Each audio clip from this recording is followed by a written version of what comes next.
ناچیز ہیں ہم، پھر بھی ہیں بڑی چیز مگر ہم، دیتے ہیں کسی ہستی مطلق کی خبر ہم، دیتے ہیں کسی ہستی مطلق کی خبر ہم، دین محمد کا پرچم ہم۔ فرشتوں میں اللہ نے طاعت کا مادہ رکھا، اور طاعت کا مادہ اللہ کی فرما برداری کرواتا ہے، رب چاہی زندگی گزارنے کی ترغیب دیتا ہے۔ فرشتے ایسے اطاعت گزار ہیں کہ فرشتہ پیدا ہوا، اللہ نے فرمایا تم قیام کی حالت میں کھڑا ہو جا، فرشتہ قیام کی حالت میں کھڑا ہو گیا، جب تک اس کی موت نہیں آئے گی وہ قیام کی حالت میں رہے گا۔ ایسا اطاعت گزار ہے کہ پیدا ہوا، اللہ نے اسے حکم فرما دیا کہ تمہاری عبادت یہ ہے کہ تم رکوع میں جھک جاؤ، وہ رکوع میں جھک گیا، اپنی موت تک وہ رکوع سے اٹھنے والا نہیں ہے۔ ایسا اطاعت گزار ہے کہ فرشتہ پیدا ہوا، اللہ نے فرمایا کہ تم سجدہ ریز ہو جاؤ، تمہاری عبادت یہ ہے کہ تم سجدے میں چلے جاؤ، وہ سجدے میں اللہ کے سامنے پڑ گیا، سجدہ ریز ہو گیا، جب تک اس کی موت نہیں آئے گی یہ سجدے سے سر نہیں اٹھائے گا۔ ایسا اطاعت گزار ہے کہ پیدا ہوا، اللہ نے فرمایا کہ تمہاری یہ تسبیح ہے، تم یہ الفاظ پڑھتے رہو، یہی تمہاری عبادت ہے، اس کی زبان سے وہ الفاظ جاری ہو گئے، جب تک اس کی موت نہیں آتی وہ الفاظ اس کی زبان سے جاری رہیں گے۔ فرشتہ ایسا اطاعت گزار ہے، اس میں صرف طاعت کا مادہ ہے۔ جانور میں صرف خواہش کا مادہ اللہ نے رکھا، یہ من چاہی زندگی گزارنے کی طرف متوجہ ہے۔ فرشتے میں صرف طاعت کا مادہ اللہ نے رکھا، یہ رب چاہی زندگی گزارنے کی طرف متوجہ ہے۔ اللہ نے یہ عجیب و غریب مخلوق حضرت انسان جو پیدا فرمائی، اس میں اللہ نے دونوں مادے رکھ دیے، خواہش کا مادہ بھی رکھ دیا، طاعت کا مادہ بھی رکھ دیا۔ سورۃ الشمس میں اللہ نے فرمایا فَأَلْهَمَهَا فُجُورَهَا وَتَقْوَاهَا، اللہ فرماتے ہیں کہ اس میں نے خواہش کا مادہ بھی رکھا، اس میں نے طاعت کا مادہ بھی رکھا۔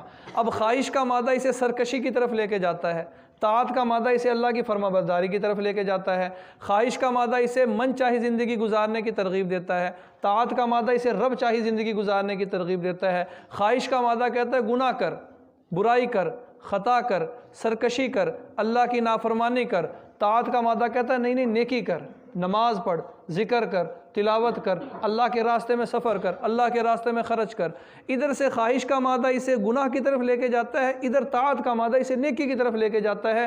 مسلسل انسان کے اندر یہ جنگ جاری ہے، انسان کے اندر یہ جنگ مسلسل جاری ہے۔ کبھی خواہش کا مادہ غالب آ جاتا ہے تو یہ گناہ کر بیٹھتا ہے، کبھی طاعت کا مادہ غالب آتا ہے تو یہ نیکی کرتا ہے۔ خواجہ مجذوب فرمایا کرتے تھے گر نہ چت کر سکے نفس کے پہلواں کو، تو یوں ہاتھ پاؤں بھی ڈھیلے نہ ڈالے، ارے اس سے تو کشتی ہے عمر بھر کی، کبھی تو دبا لے کبھی وہ دبا لے۔ مقابلہ ہے، مستقل مقابلہ ہے، انسان کے اندر مستقل یہ جنگ جاری ہے۔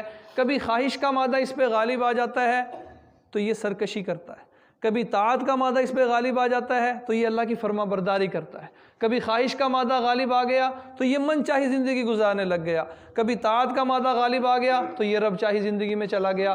یہ جنگ مسلسل جاری ہے، لیکن اگر اس جنگ میں ایک کی جیت ہو جائے، طاعت کا مادہ اس پہ غالب آ جائے اور یہ مستقل اللہ کی فرما برداری والی زندگی گزارنے لگ جائے، مستقل ذکر اذکار میں مگن ہو جائے، عبادات کرے، نمازیں پڑھے، ذکر کرے، تلاوت کرے، اللہ کی مرضی والی زندگی گزارنا شروع کر دے، تو فرمایا کہ اب اس کا مقام فرشتے سے بھی اونچا ہو جائے گا۔ اب یہ فرشتے سے بھی اونچا ہے۔ کیوں؟ فرشتے سے کیوں اونچا ہے؟ فرشتہ اگر اللہ کے سامنے قیام کی حالت میں کھڑا ہے تو اس کا کون سا کمال ہے؟ اس میں ہے ہی طاعت کا مادہ۔ اگر وہ اللہ کے سامنے رکوع میں جھکا ہوا ہے تو اس کا کون سا کمال ہے؟ اس میں ہے ہی طاعت کا مادہ۔ اگر وہ اللہ کے سامنے سجدہ ریز ہے تو اس کا کون سا کمال ہے؟ اس میں ہے ہی طاعت کا مادہ۔ اگر وہ اللہ کی پاکی تسبیح پڑھ رہا ہے تو اس کا کون سا کمال ہے؟ اس میں ہے ہی طاعت کا مادہ۔ ہاں، انسان کا کمال ہے، انسان کا کمال ہے۔ انسان میں اللہ نے خواہش کا مادہ رکھا، یہ پھر اس کو دبا کے اللہ کے سامنے رکوع قیام کی حالت میں کھڑا ہوتا ہے۔